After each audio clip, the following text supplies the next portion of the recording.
Good morning sa'yo, mga bossing. Good morning ka White Angel 1111. Good morning sa'yo, Sagittarius. Kung di ka pa nakapag-subscribe sa aking channel, please subscribe. At pindutin mo na rin ang notification bell upang lagi kang maka-update sa aking mga reading.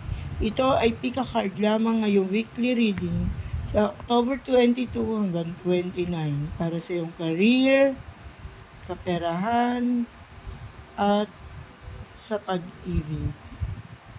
Sinasabi sa iyong career na ikaw daw ay maglalayag o sinasabi na nagtagumpay ka sa iyong paghahanap buhay. Ito daw ay kung nagtatangka kang makapagbiyahe ngayong linggong ito, papunta sa ibang bansa o kung nasaan ka man ngayon sa probinsya, papuntang Maynila, ikaw daw ay magtatagumpay at successful ang lahat ng iyong mga kapaguran at nilakad.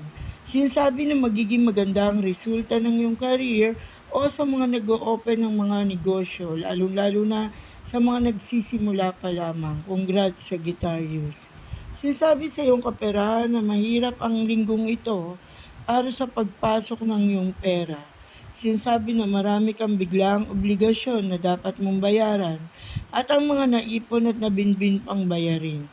Sinasabi na marami kang taong ninanais o pinagpaplanuhang lapitan. Sinasabi na isa sa kanila makakatulong sa iyo upang gumaang ang iyong pakiramdam.